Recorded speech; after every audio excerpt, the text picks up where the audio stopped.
it's Hailey, and I'm sorry for the lighting in advance. We're in the basement of my house because I did not want to bring this box of books upstairs, but I do have, oh, this box is gonna break. I do have a solid box of books here that I'm going to be unhauling that I wanted to show you guys. So let's just get to it, shall we? This first book I actually don't think I'm going to unhaul.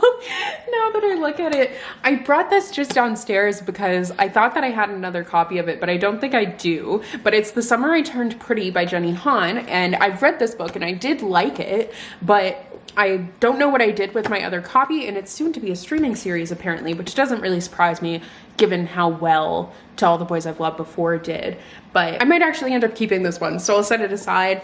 It's Not Summer Without You, I'm probably going to let go. It's kind of interesting that they only sent 2 of the series, I think. Oh, no, here it is. I was like, what?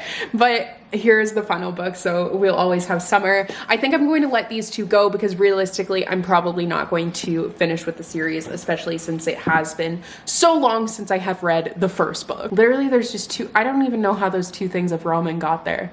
There's just like 2 things of Mr. Noodles. I don't eat them. I don't know what my boyfriend was doing, but there's just 2 random things. Like, that's not even safe because they're up against the heater thing. Oh, I'm just gonna move the ramen because I feel embarrassed. Next is Woman Last Seen by Adele Park. So this was definitely sent to me unsolicited. It's not something that I purchased for myself, but I don't think this is something that I would end up reading. So I would rather it like go to a better home where someone would like it. This seems like more of a thriller, like Happy Married Missing. It seems like a domestic thriller, and that's just not really something I generally like. Next is one that I'm kind of thinking about, but The Circus Train by Amita Perica. This is definitely one that was also sent to me, but At the World of Wonders, Europe's most magnificent traveling circus, see, that seems my vibe. Every moment is full of magic and nothing is as it seems, especially for the people who put on the show. So it's a must read for fans of the night circus, which I wasn't really a fan of, but it's taking readers on a heart-wrenching and spectacular 2-decade journey across Europe. What? I don't know. It seems interesting. I might actually give this one to my mom and see. She might like this one. Next is Long Way Down by Jason Reynolds, illustrated by Danica Novgorodov, but this is a graphic novel, and I actually already have a hardcover copy of this one, so it's a duplicate. That's why I'm going to let this one go. I think this one would definitely be good for the bookshelf that I have at my old high school when I'm able to actually bring it there. Next is Half Baked Harvest Super Simple by Tegan Gerard. This is her second cookbook. I'm obsessed with Half Baked Harvest, if you don't know, but I bought this one for my sister, but then the pandemic happened and then she ended up getting herself a copy because I wasn't able to bring this one to her. So that is why I have an extra copy that I just would love to spread the love of her recipes. So I will be giving this one. Maybe I'll see if my friend wants it, because if she wants it, she can definitely have it because such good recipes. Honestly, they are just incredible. I love her so much. Next is Legend Born by Tracy Dion. This is a paperback copy. I already have a hardcover, so I don't need 2 copies of this book, but the sequel is actually coming out soon. So seems like the perfect time to like give this one a new home. Similar story with Our Violin Ends by Chloe Gong. I still haven't read the first book, but ooh, I'm gonna keep that. There's a little bookmark in it. That I will keep for my own reading purposes. But this is, I believe, an ARC. Yeah, this is an ARC, and they sent me a finished copy of the book, so I don't need this one anymore. I also was sent this Demilad collection of Percy Jackson books by Rick Riordan, and I don't need this. Like, I have the series, is it down here? I have the series somewhere, so I don't need a like giant copy of it, and I know that there's definitely a lot of kids out there who would love to read this. So this has the first book of Percy Jackson, the first book of The Heroes of Olympus, and then the first book of The Trials of Apollo as well. Next is In the Same Boat by Holly Green. I ended up with 2 copies of this one, so I have the other copy that I have upstairs. I don't need a duplicate. That's what most of these are, to be honest, is duplicates. Next is Aristotle and Dante Dive into the Waters of the World by Benjamin Lear Sinez. I actually forgot that this happened. This is a sequel to Aristotle and Dante Discover the Secrets of the Universe, which I didn't like as much as other people. Like, I thought it was fine, but I enjoyed this author's other book a little bit more. So I feel like someone who has like read that first book would like this one more. So they should have it. I also have a couple of nonfiction here. I'm just generally like not a big reader of nonfiction. So we have Codename Badass, the true story of Virginia Hall by Heather Demetrios. I believe Heather Demetrios has some fiction novels, if I'm not mistaken, but I'm just not, I would rather like watch something about, it's interesting because I really like historical fiction and I wish I had time to read nonfiction, but I don't really. So I would rather like watch a documentary or something like that about nonfiction. Then we also have The Lives of the $1 Million Babies, Heiresses by Laura Thompson. Sorry, I think it's Heiresses, The Lives of the $1 Million Babies. And this is by Laura Thompson. So this is just about heiresses, obviously. A fascinating look at the lives of heiresses throughout history and the often tragic truth beneath the gilded surface. This does seem intriguing, but it's just, you know, not something that I would really read. We have Indestructible Object by Mary McCoy. I think this one was sent to me unsolicited, and I have to make hard decisions sometimes.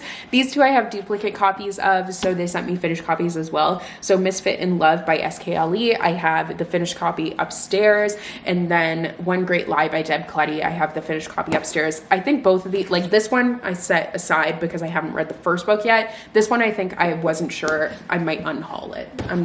I'm not entirely sure yet. Next, I have a duplicate copy of Crescent City, House of Earth and Blood by Sarah J. Maas. I remember this also was a pandemic thing where I had bought the book and then I found it somewhere else for cheaper. So then I bought it again because it was like much cheaper.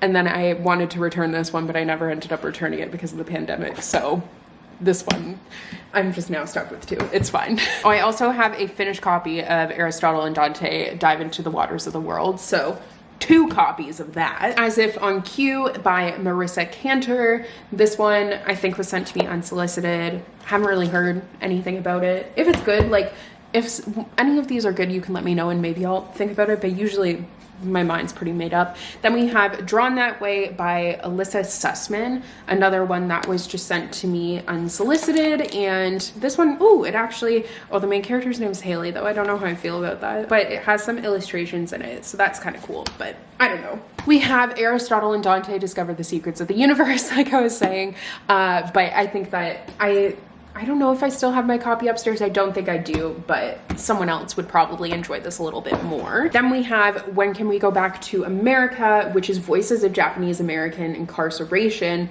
During World War II. And this is by Suzanne H. Kamai. And this just like, I would love to read something like this, but realistically, I'm not going to. It's a very, very big book.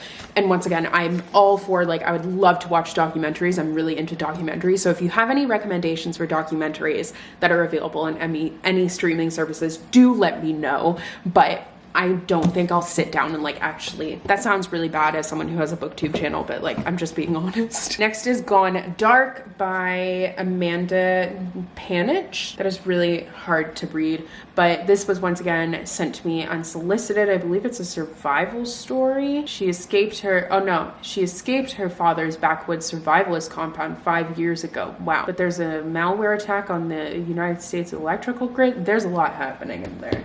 Then we have Trigger by N. Giffen, which they actually just sent me a finished copy of, so that is a duplicate. Then I have 6 Angry Girls by Adrian Kisner. I don't exactly remember when I got this one, but I don't think that I'll read it. I don't know.